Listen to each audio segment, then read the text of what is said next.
if someone happened to walk into the penthouse on Central Park West that winter morning, they would think the place was so perfect that nothing could possibly be wrong. But behind that heavy wooden door was a little boy who hadn't taken a single step in nearly a year, and the moment that could change everything would come from someone no one thought would matter.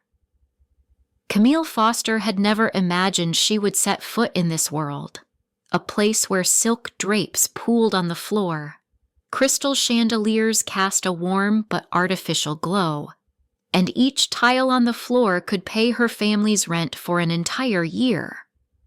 Just a week ago, she had been sitting in a cramped apartment in the South Bronx, staring at an overdue gas bill and wondering which part of dinner she would have to skip so her mother could eat.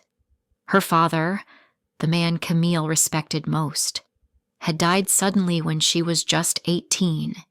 That shock had dragged the whole family into a pit they couldn't climb out of.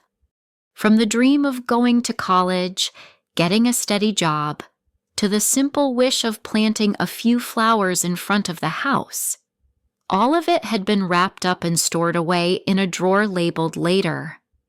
Camille took on every job she could find, mopping floors, waiting tables, folding clothes in a bleach-scented basement. Temporary, she told herself. But that temporary had stretched into 6 years. Then one afternoon, there was a knock on the door. Mrs. Ruth from next door, silver-haired, sharp-eyed, and the kind of woman who missed nothing in the building, stood there with an offer. Camille, dear, I know a wealthy family uptown looking for a live-in housekeeper and nanny. The pay is good, but the child isn't like other kids. His mother died last year, and since then, he hasn't spoken or taken a single step. Camille almost laughed, not because it was funny, but because it sounded so far-fetched. She wasn't a childcare expert, but the rent was 2 months overdue. Her mother's medication was getting more expensive, and her younger brother Mason's tuition was hanging by a thread. The answer, no, simply didn't exist. The next morning, Camille pulled on an old sweater with worn shoulders and boarded the subway. Through the window, the world changed. Graffiti-stained brick walls gave way to gleaming glass towers, corner bodegas to high-end boutiques. When she stepped onto the tree-lined sidewalks of Central Park West, it felt like she was trespassing in someone else's dream. The building loomed tall, with a uniformed doorman standing guard. Inside, the marble-floored lobby gleamed under bright chandeliers, the air scented faintly with lilies. Camille tightened her grip on the strap of her faded canvas bag and told herself, for Mom, for Mason, stay calm. The elevator carried her to a carved mahogany door. Before she could knock a second time, it swung open. A silver-haired woman with steely blue-gray eyes, Margaret Ellison, stood there. She radiated authority, but her faint smile made Camille breathe a little easier. You must be Camille. Come in. Don't worry. You'll get used to this place. Camille stepped inside, and the atmosphere shifted instantly. Everything was too quiet. Pale gray walls, furniture arranged as perfectly as in a magazine, and on the staircase stood the man Mrs. Ruth had mentioned, Ethan Harrington, tall, impeccably dressed in a suit, his eyes as cold as steel. If my mother chose you, fine. But make sure you don't make things any more complicated. A short greeting, but heavy like a command. Camille's fingers tightened on her bag strap as she nodded. She had worked for people like this before, the kind who believed money gave them the right to look straight through others as if they were invisible. But somewhere in this cold house was a little boy who hadn't walked or spoken in a year. And whether Ethan liked it or not, Camille was going to find a way to change that, To know how Camille broke through the icy walls around the boy's heart and his father's, stay tuned for the rest of the story. Don't forget to subscribe to The Soft Why so you won't miss the stories that touch the heart. Camille hadn't let Ethan's words settle before Margaret led her down a long hallway lined with deep gray velvet carpet. On either side hung abstract paintings in gold frames, elegant yet cold. Each step landed softly, yet Camille felt as though every sound she made was being scrutinized. This penthouse was designed by Ethan himself, Margaret said, her tone carrying both pride and warning. It's arranged to be perfect, and Ethan can't tolerate any disruption.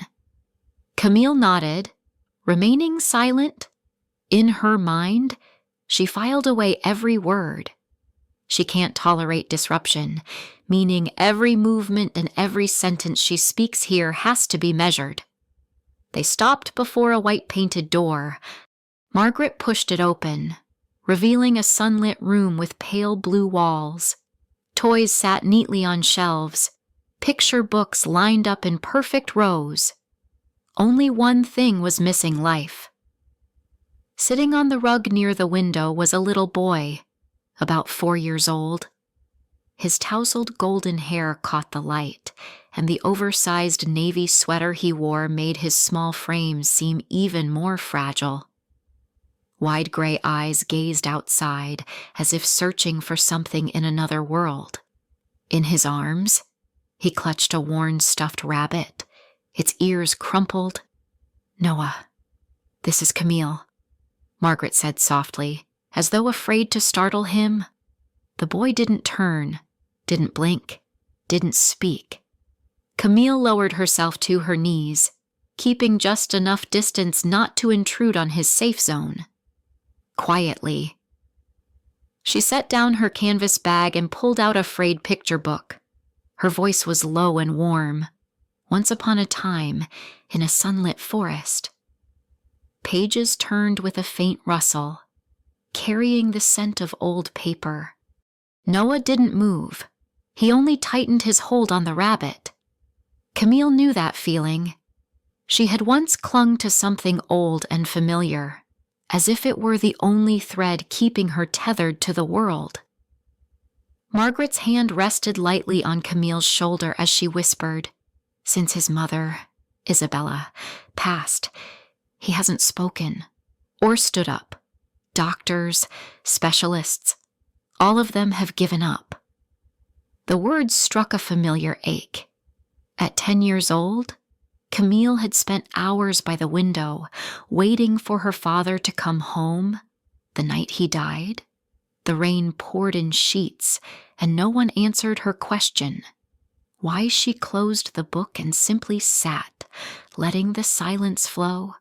No pushing, no prying. She knew rushing only thickened the walls around a child's heart. Just then, footsteps sounded behind her. Ethan stood in the doorway, his gaze sweeping the scene with cool detachment. "Don't make things worse. Let the doctors handle it." His voice wasn't loud, but it was final enough to shut down any effort. Camille looked up at him and caught, in those guarded eyes, not just wariness but an unhealed wound.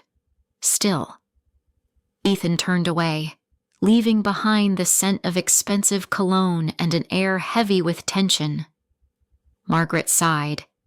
"Be patient, but don't expect Ethan to change easily." Camille pressed her lips together. She hadn't come here to change Ethan. She had come for Noah, and somehow she would find her way to that little boy, even if it meant working her way around an entire fortress of ice. The first day passed slowly, as if the clock in this penthouse ticked to a different rhythm. Camille woke up at 5 a.m. and prepared breakfast according to the menu Margaret had given her. Every slice of toast and every glass of milk was placed on the exact plate and cup designated. Not a single detail was left to chance. When Ethan came down the stairs, Camille was already in the kitchen. He glanced at the dining table, his eyes scanning it as if reviewing a contract. Poached eggs, not fried. Don't make me have to remind you again. Camille swallowed lightly and replied softly, "Yes, I'll remember." She didn't want to argue, but inside, a ripple of discomfort stirred. He spoke to her as if she were a new employee at a company, not someone caring for his son. After breakfast, Camille went into Noah's room. The boy was still sitting by the window, clutching his stuffed bunny, eyes gazing into the distance. Camille tried bringing a red Lego block close to him. Noah didn't look, only pulled the bunny closer. She switched tactics. Camille took out a small toy car from her bag, an old one Mason had played with as a child. "This little guy can run really fast," she said, lowering her voice as if sharing a secret. The car rolled lightly across the floor, its wheels clicking softly. No reaction. But Camille noticed Noah tilt his head ever so slightly, as if listening. She didn't move closer. She simply let the car roll around, then put it back in her bag, as if to say, "Tomorrow, I'll bring it out again." At midday, while Camille was dusting the bookshelf in the living room, Ethan walked past. He stopped, looking at the cloth in her hand. This wooden material shouldn't be cleaned with a wet cloth. Next time, use the specialized kind.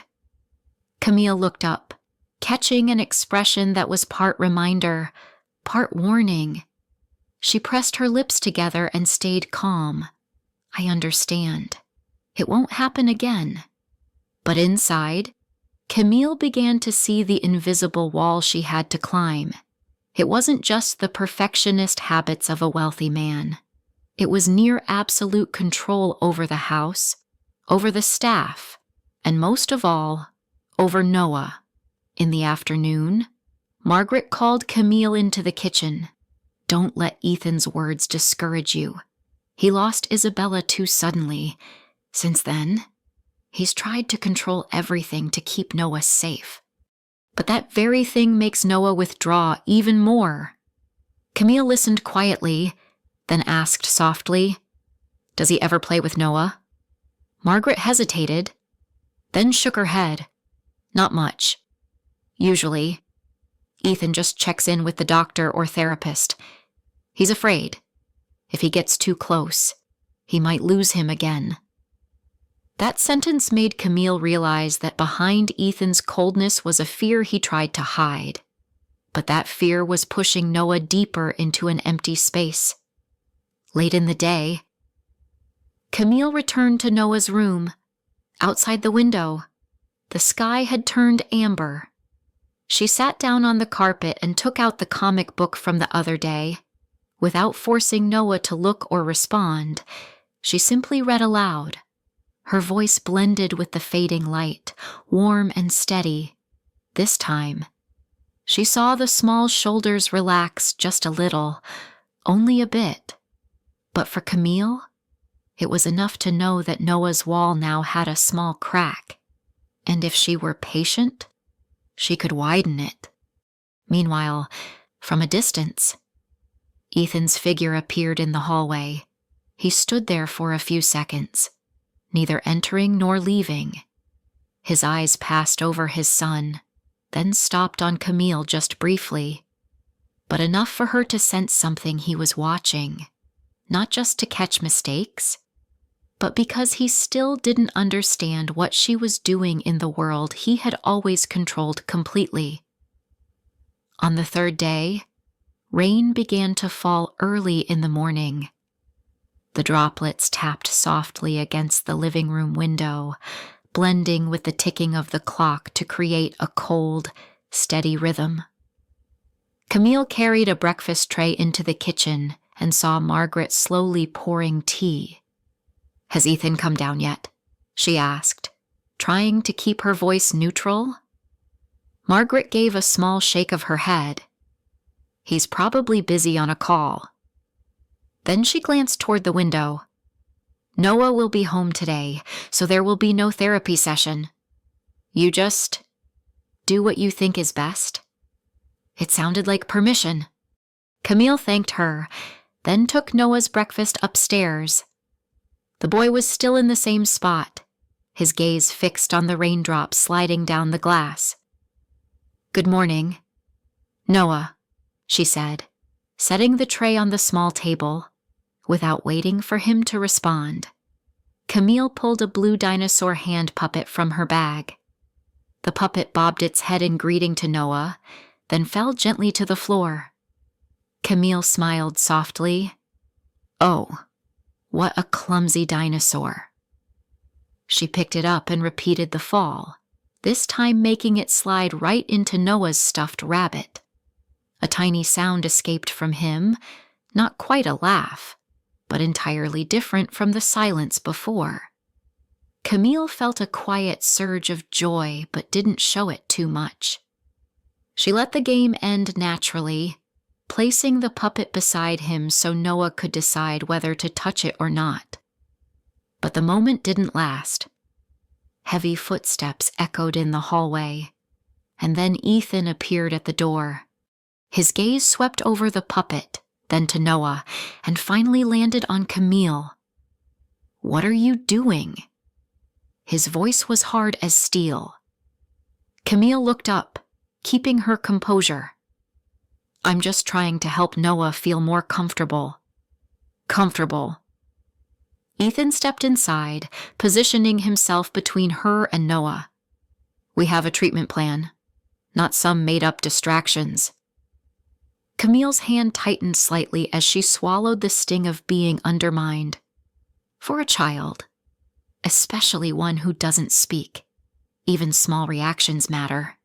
"You think you understand my son better than his doctors." Ethan cut her off, his eyes sharp and cold. The air in the room grew thick.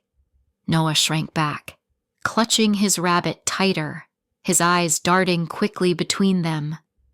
Camille saw the fear in his small face, and it made her stop. She took a slow breath. "I'm not here to argue. However, I believe Noah needs more than the scheduled therapy hours on paper. He needs someone beside him, not always giving orders or trying to control him." For a fleeting moment, Ethan froze, then quickly rebuilt his cold exterior. "You're here to follow instructions, not to teach me how to be a father." He turned and walked out, leaving behind the trace of cologne and a heavy silence. Camille sat down without another word. She knew that if she pushed further now, the door would only shut faster. But inside, her resolve was sharper than ever if she wanted to help Noah. She had to learn to break through not only the boys' silence, but also the walls Ethan had built around them both. Later, Margaret found her in the kitchen while the rain still tapped steadily at the windows. "I heard it," she said quietly. "Ethan doesn't easily let anyone near what he's trying to protect. But I think you're doing the right thing. It's just to change him. You'll need more patience than you think you have." Camille gave a tired smile. "I know, but seeing Noah like that, I can't just sit still." Outside, the rain began to fall harder. Inside, Camille felt more certain than ever that this battle wouldn't just be against the silence of a child. The next morning, the sky was unusually clear after days of rain. Sunlight streamed through the large windows, reflecting off the polished wooden floor. Camille stood in the kitchen, slicing apples into thin pieces, but her mind was still circling around yesterday's conversation. She understood one thing: confronting Ethan directly would only make him shut down further. If she wanted to reach Noah, She had to make Ethan believe she wasn't a threat, but an ally. When Noah came down to the kitchen with Margaret, Camille smiled in greeting and placed a plate of star-shaped apple slices in front of him. The boy glanced at it briefly, then turned to cling to Margaret. Camille didn't mind. Instead of pushing, she simply left the plate there and went on with her work.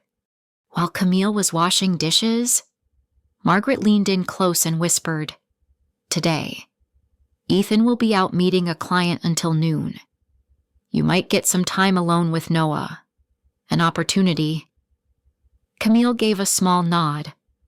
When Ethan left the house, Camille took Noah out to the balcony. The open space, gentle sunlight, and birdsong made the air feel less suffocating than the perfectly curated rooms inside. She placed a box of crayons and a sheet of white paper in front of him. She didn't ask, didn't explain. She simply sat down beside him, drew a few rough lines of a cat, then slid the box of crayons toward Noah. At first, he stayed motionless. But when Camille began sketching a red bus, the lines were simple but clear.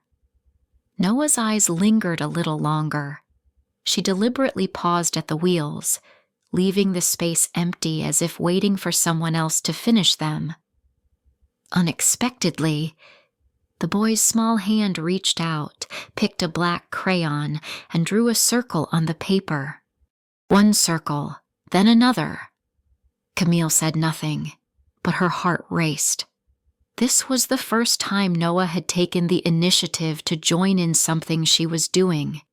She kept drawing, letting him add a few more strokes. Each circle he made felt like a small step away from his safe distance. By noon, Ethan came home earlier than expected. He stopped at the balcony doorway, his eyes landing on the paper. "What's this?" His voice was deep but no longer sharp. Camille looked up. "We were just drawing a few things." Noah made the wheels for the bus. Ethan stepped closer, studying the paper. A flicker of something surprised. Perhaps crossed his eyes when he saw the marks weren't all Camille's. But instead of praise or acknowledgement, he simply gave a slight nod and turned away. A faint wave of disappointment passed through Camille. But she reminded herself this wasn't a race to earn his approval. This was a journey to help Noah open up. That afternoon, Camille quietly set up a new ritual. She left a small item on Noah's table each day, sometimes a colored stone, sometimes a leaf pressed between paper, and today, a blue paper boat. No explanation, no demand for a reaction, just an unspoken invitation. For 3 straight days, Noah didn't touch any of them. But on the 4th day, when Camille returned to the table, the paper boat was gone. In its place sat his stuffed rabbit, neatly positioned. Camille leaned down and whispered softly, "Thank you for the gift." Noah didn't look at her, but his shoulders gave a slight shake, as if a quiet laugh was trapped inside. That evening, Margaret casually mentioned to Camille that Ethan had asked her, what did she do to get Noah to sit and draw? Camille smiled to herself. Perhaps Ethan was still watching, still keeping his distance. But at least he had begun to ask questions. And sometimes, just one question was a sign that the wall was starting to crack. That morning, something about the atmosphere in the penthouse felt different. The sky was gray, and a light fog blurred the distant view of Central Park. Camille was preparing breakfast when she heard Margaret announce, "Ethan canceled his morning meeting. He'll be home all day." She froze mid-motion, knowing that today, every step she took would be watched more closely. But that also meant that if the chance came, Ethan would see for himself the gradual changes happening with Noah. Noah walked into the kitchen with Margaret, still clutching his stuffed bunny tightly. Camille smiled and gently pulled out a chair. "Good morning, Noah." The boy didn't reply, but he sat down. During the meal, Camille quietly slid a strawberry cut into the shape of a heart toward him. Noah looked at it, his eyes lingering a little longer than usual before reaching out to pick it up. Ethan sat at the head of the table, coffee cup in hand, observing silently. After breakfast, Camille invited Noah out to the balcony. She brought along a small pot of soil and a few sunflower seeds. "Today, we're going to plant something," she said, as if offering an open invitation. At first, Noah just stood there watching. Camille didn't rush him. She dug the soil herself, placed the seeds in, and then handed him the watering can. There was a brief moment of hesitation, but then that small hand reached out and took it. Water trickled out, moistening the layer of soil. Ethan, from inside, stopped at the glass door. His eyes were fixed on the scene, not just a child watering plants, but a boy who had been silent for so long, doing something because someone was there to guide him. That afternoon, while Camille was tidying the living room, Margaret called out from upstairs, her voice urgent. "Camille?" Noah fell. She rushed up the stairs. At the end of the hallway, Noah was sitting on the floor, eyes wide in fright. Beside him, a toy car had rolled away. Ethan stood nearby, his face tense, his hands half reaching toward his son but stopping short. Camille knelt beside Noah. "It's okay, just a little tumble," she said, her tone steady and gentle. "Do you want to try standing up with me?" Noah looked at her, then at Ethan. A short but heavy silence hung between them. Then the boy gave a small nod. Camille offered her hand, not pulling forcefully, just letting it rest there as a steady point. Noah held on and slowly stood up, still clutching his bunny. Only then did Ethan step closer. But he said nothing. He just looked at the two of them, his son and this unfamiliar woman, as if trying to make sense of what had just happened. Margaret, standing nearby, smiled softly. "See, he doesn't need commands. He needs to feel safe." Ethan didn't reply, but his gaze softened. There was something in it, a quiet acknowledgement. That evening, as Camille was washing dishes, Ethan walked into the kitchen. He stood there for a moment, then said, "Today, thank you." The words were short, but to Camille, it was the first time he had recognized her efforts, even if only in a few words. She gave a slight nod, not wanting to break the fragile moment with anything too long. Inside, she knew once Ethan began to see with his own eyes the small changes in Noah, his wall would continue to crack, and it was in those cracks that the light could finally come through. 2 days later, snow fell earlier than forecast. The first snowflakes of the season drifted quietly onto the rooftops along Central Park West, covering the penthouse balcony with a thin white layer. Camille was folding a tablecloth when Margaret walked in, looking uneasy. "Noah has a routine checkup this morning," she said, "but he absolutely refuses to put on his coat and go outside." Camille was surprised. Because it's cold, Margaret shook her head. "No, he's afraid of the clinic. Last time, a new doctor touched him without warning. Since then, he hasn't agreed to go back." Ethan came down the stairs, catching the entire story. His expression darkened slightly. "We can't skip the appointment, but if we force him, he'll panic." The three of them stood in silence for a moment. Then Camille said, "Let me try first." She went into Noah's room. The boy was sitting in the corner, clutching his stuffed rabbit, eyes fixed on the floor. Camille didn't mention the appointment right away.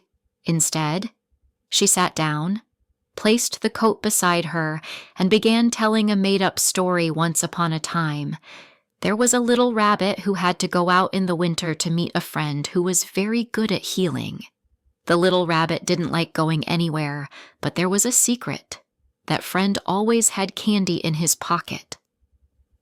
Noah glanced at her, very slightly. Camille continued, lowering her voice as if sharing something truly special. But the little rabbit only went if he had a companion. No one forced him. They just walked to the door together, step by step. She stood up, put on her coat, and held out her hand without touching Noah. "If you agree to go today, we'll come straight home after seeing that friend.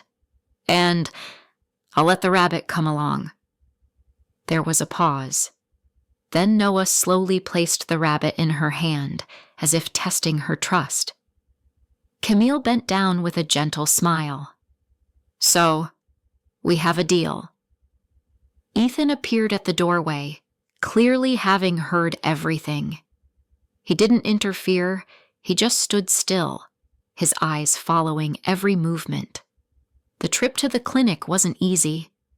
Noah gripped Camille's hand so tightly her knuckles turned white. Whenever a car horn sounded or someone passed too close, he froze. Ethan walked on the other side, saying nothing. But Camille knew he was more tense than ever. When they reached the clinic, Noah stopped in his tracks. His lips pressed together, and his eyes began to glisten with tears. Ethan bent down, about to lift him, but stopped, as if recalling Camille's words, "Don't force him." Camille knelt to meet his gaze. "We're not going in alone. The rabbit will go first. Then you can follow." "Okay." She brought the stuffed rabbit into the room, pretending to talk to the doctor about checking its ears and listening to its heart. Then she turned back and held out her hand to Noah. He looked at Ethan, then at Camille. Finally, his small hand slipped into hers. The checkup was quick, and the doctor, having been briefed, avoided any sudden contact. Noah didn't cry. He just held tightly to the rabbit and looked at Camille whenever he felt uneasy. On the way back, Ethan broke the silence. "I didn't think he'd go. If it had been just me, I probably would have failed." Camille didn't look over, only replied softly, "Sometimes it's not strength or a tight plan that helps. It's giving someone the feeling they're not facing it alone." Ethan looked at her, and his expression had changed, not just guarded now, but with a trace of recognition. He understood that from today, Camille was no longer just an employee in his home. As for Camille, when she felt Noah lean his head gently against her shoulder while the car drove through snow-covered streets, she knew this was the biggest step forward since she had arrived. If you want to continue following this touching journey and more heartwarming stories, don't forget to subscribe to The Soft Why so you won't miss a thing.